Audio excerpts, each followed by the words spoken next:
bem-vindo, bem-vinda aqui a mais um episódio do Amazônia Empreendedora. Esse podcast é uma parceria com o Jornal do Comércio e tem recursos do INDT, que é um dos maiores institutos de pesquisa aqui da Amazônia. Hoje eu recebo um convidado muito especial, que é o Leopoldo Montenegro, que está recém-nomeado aqui como superintendente da SUFRAMA, que é a Superintendência da Zona Franca de Manaus, a SUFRAMA, e ele, nosso convidado hoje, vai falar sobre a nomeação dele, sobre os planos dele. Então, seja muito bem-vindo, Leopoldo, muito obrigado pela sua participação Eu que aqui com a agradeço a gente. participação. Eu acabei não falando todo o seu histórico aqui, porque você tem muita coisa para falar. Deixa eu ver, você é graduado em Administração e Direito, mestre em Engenharia de Produção, com foco em indústria, amazonense, e eu achei curioso que você falou para o nosso amigo num podcast recente que você foi muito praticante de esportes. Isso. Inclusive jogou basquete. Joguei basquete profissional dos meus 14 até os 21 anos. Então, com 14 anos eu saí de Manaus, fui morar em Franca, interior de São Paulo, que é considerada a capital do basquete nacional. Fiquei 5 anos em Franca, jogando basquete profissional, inclusive recebia salário para isso.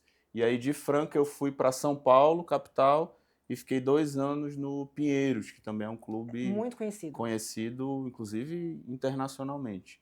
E aí voltei para Manaus, porque eu tive uma contusão no tornozelo esquerdo, fiz a minha cirurgia lá em São Paulo, mas voltei para fazer minha recuperação aqui em Manaus, e aí meu pai falou, meu filho, é melhor você ficar por aqui, é melhor estudar, seguir outro caminho, que esse negócio de basquete não vai dar muito certo, não. Aí foi quando você engrenou para os estudos? Aí eu fui fazer minha faculdade, fui correr atrás, né, das coisas da vida e acabou dando certo, porque estou seguindo uma carreira aí no Serviço Público Federal, né, desde 2014. Exatamente. Eu estou na SUFRAMA e agora tendo a oportunidade de estar como superintendente dessa Era isso que eu ia importante te autarquia falar, para a com nossa certeza. região.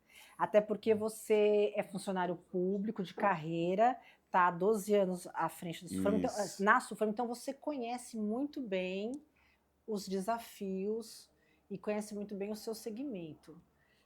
Eu queria que você falasse um pouco disso, porque você começou lá atrás, veio vindo, participou de muita coisa, inclusive no livro que você participou, no meu livro que você participou, que depois eu vou te entregar aqui uma edição, um exemplar, você falou sobre os programas prioritários, né? Tem uma entrevista do Leopoldo, eu vou deixar aqui para vocês o link depois, para quem quiser conhecer o trabalho dele e essa entrevista que a gente fez para a Amazônia Sustentável Ecossistema Empreendedor, que você falou sobre programas prioritários. Então, você passou por várias áreas dentro da SUFRAMA. Eu queria que você falasse um pouco dessa tua experiência profissional, para chegar até aqui. Isso, eu cheguei na SUFRAMA por meio do concurso público em 2014, a gente teve o último concurso da SUFRAMA.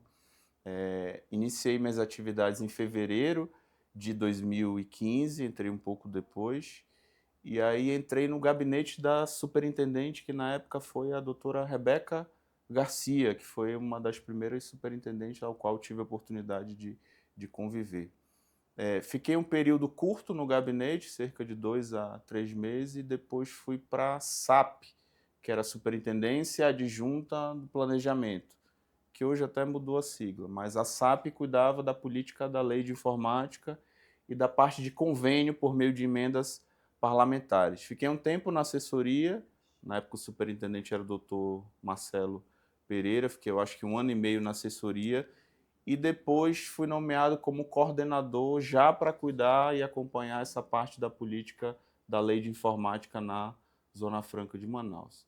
E aí na coordenação eu passei 6 anos, né, como coordenador dessa área, pude conhecer profundamente a parte de pesquisa, desenvolvimento e inovação, ICTs, incubadoras, aceleradoras, startups, a parte de programa prioritário, que eu fiz a contribuição aí no seu livro, que por sinal é um livro belíssimo, recomendo para a todos vocês.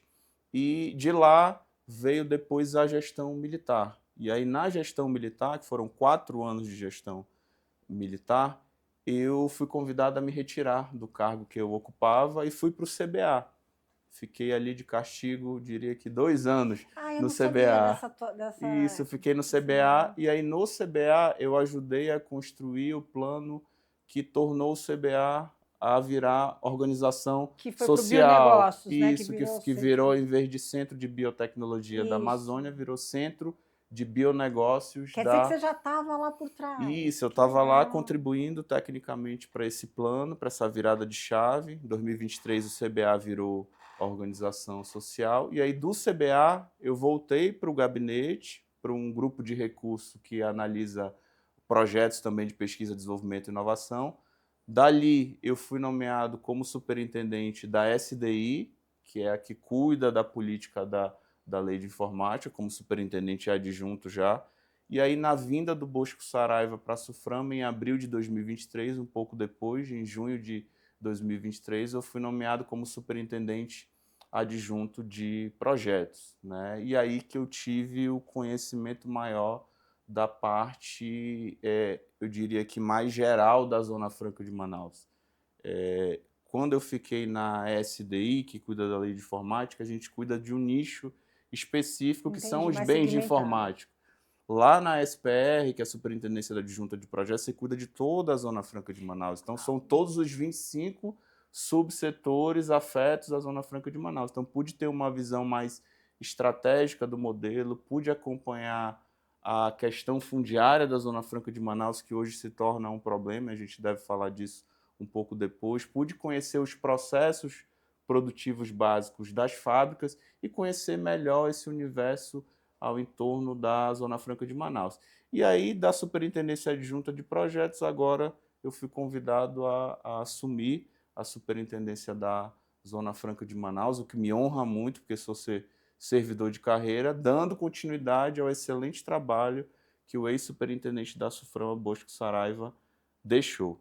E aí, quando falam do trabalho do Bosco Saraiva, se eu vou manter os resultados ou se eu vou dar continuidade aos resultados da gestão do ex-superintendente Bosco Saraiva, eu respondo que eu participei da gestão e que os maiores resultados foram da minha pasta.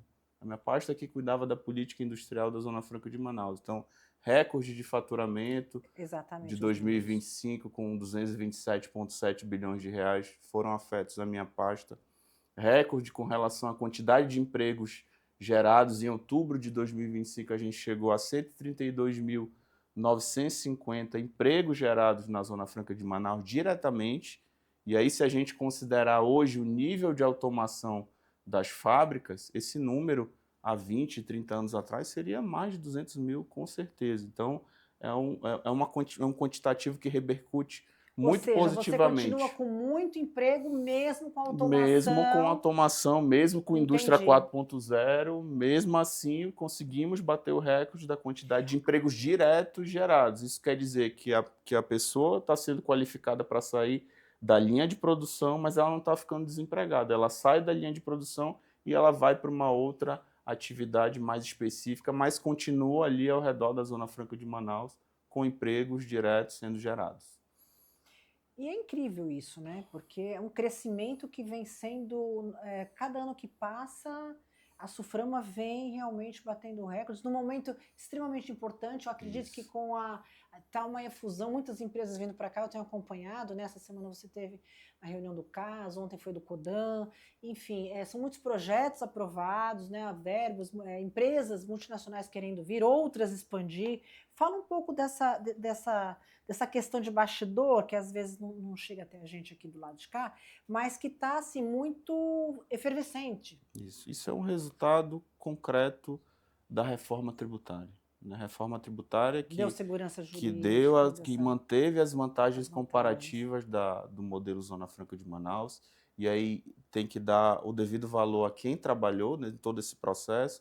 Nosso líder de bancada, que é o senador Omar Aziz, o relator da reforma, que foi o senador Eduardo Braga, e toda a bancada federal contribuíram muito para que esse momento chegasse. Então, para vocês terem uma ideia, a partir de 2033 em diante, que é quando a reforma tributária vai estar 100% implementada, só a Zona Franca de Manaus vai ter incentivo fiscal em todo o Brasil.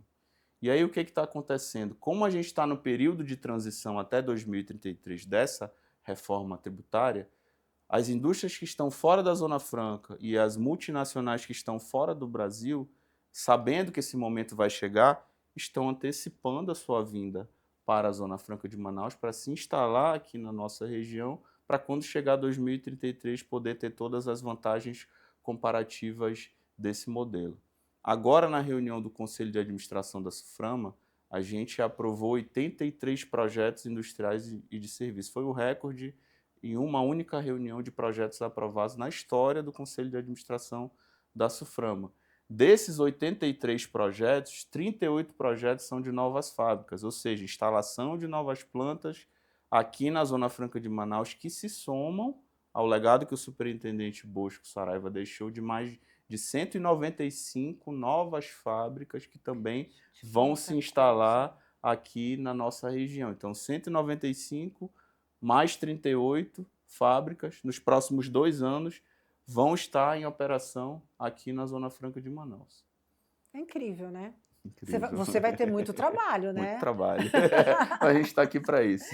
Aí, a gente está falando, claro, são muitos os desafios. E um dos desafios que eu sei que é bem complicado é a questão do nosso plano diretor. É a questão dos espaços. Eu queria que você comentasse um pouco, deixar a fala com você para comentar sobre isso. Como é que a gente vai preparar Manaus para isso tudo? Como é que a gente vai atender todo esse contingente que está chegando aí? Qual é o papel da SUFRAMA nisso? Eu entendo que essa é uma ação conjunta, tá? O Distrito Industrial, eu considero Distrito 1, Distrito 2 e Distrito 3, não tem mais quantitativo de área suficiente para oferecer, por exemplo, para essas 200 indústrias que vão se instalar. O ex-superintendente Bosco Saraiva tinha iniciado um trabalho junto com o Dr. Serafim Correia, a gente até chegou aí ao gabinete do prefeito, então, à época de Manaus, Davi Almeida, para que o plano diretor da cidade de Manaus fosse alterado, né, para permitir a atividade de fábricas até o tipo 5 em localidades específicas da cidade de Manaus. Por que isso? Porque a Zona Franca de Manaus ela foi criada na parte sul, próxima do rio, não tem mais para onde ela crescer. E a Zona Franca de Manaus é um quadrilátero de 10 mil quilômetros quadrados. Você não pode estar fora daquele quadrilátero, senão você não tem o incentivo fiscal. E Distrito 1, 2 e 3 a gente não consegue expandir mais, a gente tem um limite de áreas para poder fazer essa cessão. Então, se a gente não tivermos a expansão do plano diretor, a alteração do plano diretor para permitir que fábricas sejam instaladas em determinadas áreas da nossa cidade, isso vai acabar se tornando um inibidor para quem quer investir na Zona Franca de Manaus. Eu entendo que isso não deve acontecer, né? Já que a iniciativa privada quer investir na Zona Franca, já que as multinacionais querem vir para cá, a gente tem que fazer o nosso dever de casa. E qual é o nosso dever de casa?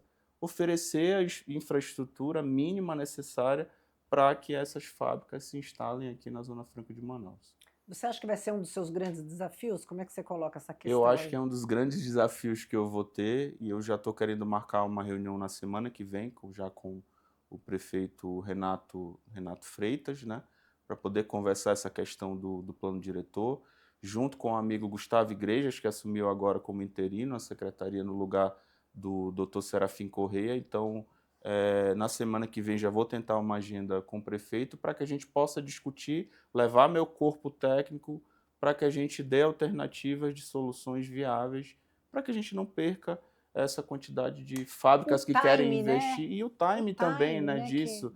É um assunto do momento, Zona Franca, então a gente tem que aproveitar esse time para poder resolver esses problemas. Aí eu conto muito com a parceria e com a ajuda e a sensibilidade da Prefeitura de Manaus. Até porque quando a gente fala de Zona Franca de Manaus, é um assunto comum, né? Então, sim, a gente respira todo mundo tem que estar no mesmo caminho e na mesma direção. A gente respira a Zona Franca de Manaus, a gente sabe da importância socioeconômica para a região, então não tem como ficar fora desse debate. Isso, né? Isso. E quais outros desafios, Leopoldo? O que vem pela frente aí? O que você acha? Tirando essa questão da logística. Deixa eu te perguntar. A BR-319 saiu essa semana, que parece que deu mais um andamento, né, na questão da mexida no trecho do meio. E a gente sabe que a gente está numa região também de logística ainda um pouco complicada. Como é que você analisa essa questão aí, desse movimento? Mais uma movimentação que vai, mas não vai, né? Quando a gente pensa que vai, não vai. Aí A gente não tem ainda muita certeza. Eu espero que dê certo, né? O asfaltamento do trecho do meio da BR-319, porque seria mais um modal alternativo para a Zona Franca de Manaus, mas não só para a Zona Franca de Manaus. A gente viveu um período tenebroso de pandemia, que o oxigênio não chegava até a nossa cidade, porque a gente não tinha uma rodovia que ligasse o Amazonas ao resto do Brasil. Eu acho que além da Zona Franca de Manaus, para esse período de seca, períodos de estiagem, períodos de calamidade pública, que obviamente a gente não quer que aconteça, mas podem acontecer, a rodovia é fundamental e eu espero que isso se concretize de fato e seria um modal a mais alternativo para a Zona Franca de Manaus, né? Hoje, 80% dos insumos que chegam e que saem da Zona Franca de Manaus são pelo modal fluvial, né? Até porque você consegue colocar muito mais carga, insumos e produtos numa balsa do que numa carreta. Então, acaba sendo mais barato você utilizar o modal fluvial. Eu acho que isso não deve mudar muito, mas com essa alternativa a mais do modal rodoviário, eu acho que vai ter um impacto, sim, positivo a favor do nosso polo industrial de Manaus. Até porque provavelmente vai se gerar mais negócios, como você mesmo falou, é mais uma via de acesso, e eu acho que também para algum tipo de indústria deve ajudar muito essa questão da logística, tendo mais esse modal aí como alternativa, inclusive justamente em Uma períodos... alternativa que pode baratear, inclusive, o custo do modal fluvial. Se eu tenho mais uma alternativa a utilizar, eu não tenho um monopólio, né? E quando eu tenho uma concorrência, o que acontece é que os preços eles acabam baixando. Então, a gente espera que isso se concretize, que a BR seja asfaltada e seja mais uma opção para a Zona Franca de Manaus e para a população de uma forma geral. Quais os desafios para 2026? Desafio, primeiro, essa questão fundiária é fundamental, que a gente tem que resolver, e aí eu conto com a parceria da prefeitura. Internamente, a SUFRAMA precisa se modernizar, né? A gente está correndo atrás da evolução dos nossos sistemas, então até o mês de junho ou julho vem novidades aí da SUFRAMA com relação a isso. Reforma tributária, a gente tem que se preparar também, e aí preparar não só a parte de legislação, mas a parte de sistemas também, para esse novo modelo que vai surgir de reforma tributária e, por fim, a atração de novos negócios para a Zona Franca de Manaus. Uma coisa que o senador Omar falou na abertura da Expopim, que nós tivemos agora, a gente precisa diversificar e atrair mais negócios para a Zona Franca de Manaus. E nesta semana eu tive uma reunião com uma das maiores indústrias de medicamentos do Brasil, que vai instalar uma fábrica na Zona Franca de Manaus. Já comprou um terreno, né, ali na Torquato Tapajós, terreno grande de 120 mil metros quadrados, só não posso divulgar o nome da fábrica. Eu sei qual que é. Você sabe qual é, mas eu já não coloquei posso... no meu LinkedIn, pessoal. Quem me segue no LinkedIn, entra lá que eu coloquei, acho que foi hoje. Mas eu vi tua publicação também, eu já sei, tá? Então pronto. Mas é um segmento e um Claro. subsetor importante para Sim, trazer para sim. cá também, que se soma aos outros importantes que compõem aqui o modelo Zona Franca de Manaus. Maravilha, Leopoldo. Eu quero agradecer muito a tua participação aqui, o teu tempo, que eu sei que a sua agenda é bem complicada, mas como eu te falei nos bastidores e quero deixar também aqui registrado, eu acho muito bacana esse trabalho que a SUFRAMA vem fazendo desde da gestão do Bosco, que é estar mais próximo da sociedade, mais próximo dos jornalistas. A gente quer saber o que está acontecendo. Eu acho que é uma questão fundamental mostrar o que vocês estão fazendo, né? Eu acho que é uma resposta, né, do que vocês estão fazendo lá, né? Então, acho que quando uma instituição, uma autarquia, como a SUFRAMA, coloca um superintendente como você, primeiro um profissional de carreira, que eu acho que é extremamente fundamental, porque você conhece ali como é que funciona a coisa, né? Você sabe como é que é o funcionamento, e está aberto, né, a conversar com a imprensa, conversar com a sociedade. Então, isso passa transparência, passa credibilidade. Então, eu quero agradecer muito a sua participação e antes de encerrar, eu quero entregar para você legal. o livro, a oportunidade que eu tenho de entregar o meu livro. Esse livro, como eu te falei, ele foi finalista do Prêmio Jabuti de Literatura. Eu recomendo esse livro, viu? Então, é um livro que está muito bem feito, são mais de 100 pessoas que participaram, Legal. cada um deram uma contribuição, e eu tive a honra de contar com a participação do Leopoldo. Ó, você nem era superintendente, não pode nem dizer que eu estava me aproveitando. Eu tinha mais cabelo na época. Ele tinha mais cabelo e tal. E não tinha barba. Vocês vão acompanhar aqui. E a gente vai deixar o link. Eu quero agradecer muito sua participação, tanto no livro, quanto a sua disponibilidade de poder ter vindo aqui. Muito obrigado. E agradecer mais uma vez, Leopoldo, um sucesso para você, uma ótima administração. A gente sabe da importância gigantesca do seu trabalho frente a uma instituição tão importante como é a SUFRAMA. E eu lhe desejo, então, todo sucesso aí, muita saúde, obrigado, que você consiga vencer os desafios e que você retorne aqui depois para contar para a gente. Para contar as novidades. Por favor, vou retornar. Bom? Muito obrigado, abraço, viu? Obrigado, foi um prazer. Viu? O prazer foi meu.